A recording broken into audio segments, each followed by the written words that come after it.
치솟는 소비자 물가가 서민 경제를 얼마나 팍팍하게 만들고 있는지 알아봤습니다.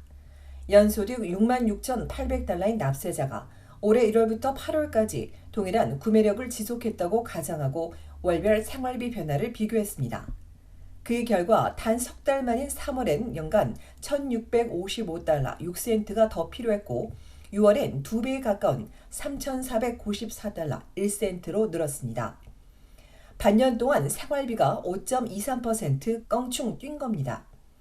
8월엔 3,356달러 9센트로 다소 하락하긴 했지만 7월엔 연간 3,585달러 96센트로 최고점을 찍기도 했습니다.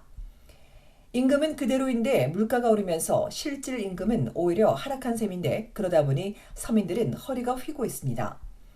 항목별로 더 자세히 들여다보면 장바구니 비용은 1월 이후 꾸준히 오르면서 7월 5.1%, 8월에 6.1%까지 뛰었고 외식비도 8월 들어선 5.3%까지 상승했습니다. 소득이 낮을수록 먹거리 지출 비중이 크기 때문에 서민들이 느끼는 물가 부담은 그만큼 더 클 수밖에 없습니다. 휘발유는 6월에 41.3%까지 치솟았는데 이후 하락하면서 8월엔 16% 상승에 그쳤습니다. 다만 주마다 휘발유 가격은 큰 차이를 보여 브리티시 콜롬비아주는 인근 엘버타주보다 기름값이 훨씬 더 높았습니다. 항공요금도 치솟았습니다. 4월부터 오르기 시작한 항공료는 6월 15.1%에 이어 7월엔 44.5%, 8월엔 거의 50% 가까이 급등했습니다. 가전제품 가격은 6월과 7월 9.5%까지 올랐다가 8월엔 8.3% 상승으로 소폭이지만 내려갔고 전기와 수도, 가스 등 유틸리티 비용은 1월과 비교해 8월엔 7.3% 올랐습니다. 반면 가격이 떨어진 항목도 있었습니다. 타가 비용이 4월 들어 7.1% 하락하더니 8월엔 8.5%까지 내려갔고 고속 인터넷도 2% 가까이 낮아졌습니다. 이번 조사는 연방통계청이 매달 발표하는 자료를 기준으로 작성됐습니다.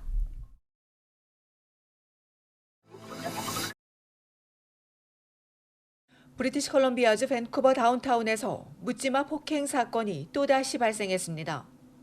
피해자는 19세 아시아계 여학생입니다. 지난 화요일 아침 9시 50분쯤 다운타운 던스미어와 캔비 스트리트 인근에서 갑자기 나타난 남성이 여성의 뒷머리를 막대로 공격했습니다. 남성은 여성을 공격하면서 인종차별 발언을 하고 달아나면서도 욕설을 내뱉은 것으로 알려졌습니다. 동양인이라는 이유로 공격을 당한 피해 여성은 병원으로 옮겨져 치료를 받았으며 다행히 생명엔 지장이 없는 것으로 전해졌습니다. 밴쿠버 경찰은 사건 당시 주변에 행인 여럿이 있었지만 워낙 순식간에 벌어진 일이라 누구도 막을 수 없었다며 이들이 911에 신고하고 응급구조대가 도착할 때까지 피해자 곁을 지켰다고 설명했습니다. 신고를 받고 현장에 출동해 주변을 수색했지만 용의자를 찾지 못한 경찰은 범행 후 용의자 모습이 담긴 이미지를 공개하고 시민들의 적극적인 제보를 요청했습니다. 밴쿠버 경찰은 이번 사건이 혐오 범죄일 가능성을 열어두고 수사하고 있습니다. 이날 묻지마 폭행 사건은 코키틀럼 출신의 33세 여성이 공격당한 지 이틀 만에 또 벌어졌습니다. 지난 일요일 오후 팬더 스트리트 인근 시무어 스트릿에서 친구들과 걸어가던 여성이 20대 가해 여성이 휘두른 망치에 머리를 맞는 일이 있었습니다. 또 앞서 6월에는 다운타운 이스트사이드에서 택시 트렁크에 가방을 싣는 2명에게 아무 이유 없이 대형 벌채칼을 휘둘러 큰 부상을 입히는 사건도 있었습니다. 이처럼 밴쿠버 다운타운과 차이나타운 등에서 올해도 묻지마 폭행 사건이 끊이지 않으면서 주민들의 불안이 커지고 있습니다.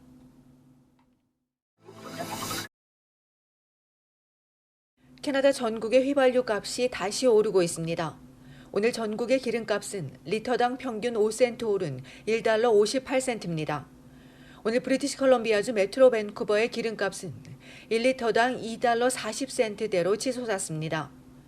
역대 최고치를 갈아치운 건데 금요일인 내일은 2센트도 올라 2달러 42센트대에 달할 전망입니다.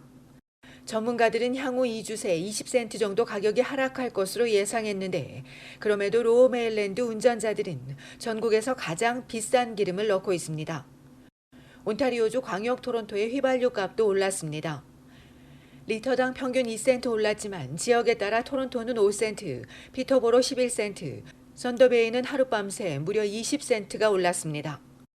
전문가는 광역 토론토 휘발유 가격이 10월에는 천천히 오르고 11월에는 조금 빠른 속도로 상승할 걸로 예측했습니다. 이외 엘버타주는 전체 평균 6.5센트 올랐는데 에드먼튼은 9센트 상승했습니다. 이런 기름값 상승은 서부 해안의 주요 파이프라인과 정유소가 유지보수를 진행하면서 공급이 줄었기 때문이며 루니 약세 역시 가격 인상으로 이어지고 있으며 허리케인 이안이 앞으로 가격 결정에 큰 역할을 하게 될 것으로 전문가는 덧붙였습니다.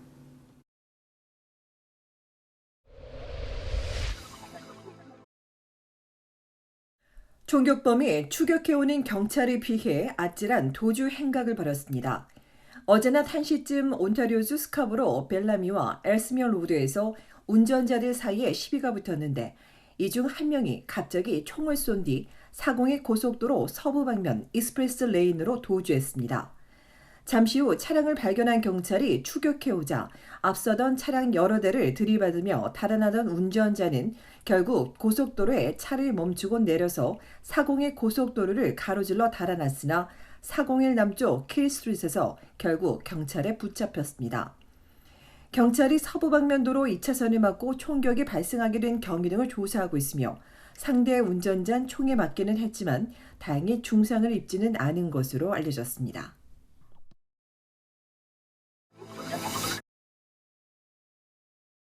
온타리오주 놀스역에서 뺑소니 사고가 발생해 행인 한 명이 크게 다쳤습니다. 어젯밤 윌슨 애비뉴와 헤이마켓 로드에서 한 여성이 뺑소니 차에 치여 중상을 입고 병원으로 이송됐으며 상세한 부상 정도는 공개되지 않았으나 평생 장애를 안게 될 수 있는 것으로 알려졌습니다. 현장 주변을 탐문 조사 중인 토론토 경찰은 목격자 제보를 토대로 빨간색 용의 차량을 추적하고 있습니다. 이 밖에도 토론토 경찰은 앞서 지난달 시비가 붙은 피해자를 뒤쫓아와 차로 치고 달아난 남성 운전자와 여성 탑승객, 그리고 용의 차량의 이미지를 공개하고 제보를 요청했습니다. 사건은 지난달 26일 저녁 6시 15분쯤 에토비코 버넴드롭과 밀로드에서 발생했습니다.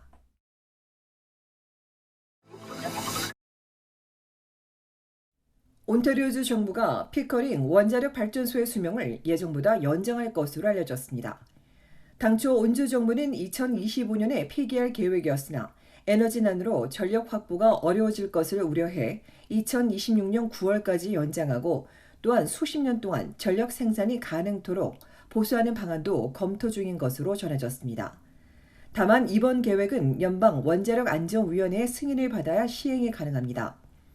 피커링 원전은 온주 총 전력의 14%를 공급하고 있는데 하지만 비용이 많이 들고 사고 발생 시 치명적일 수 있는 데다 핵 폐기물 생산으로 인해 폐기돼야 한다는 비판이 일고 있습니다. 한편 야당은 온주 정부가 집권 초기 녹색 에너지 계약 750건을 취소하지 않았다면 지금처럼 공급 위기에 처하진 않았을 것이라고 지적했습니다.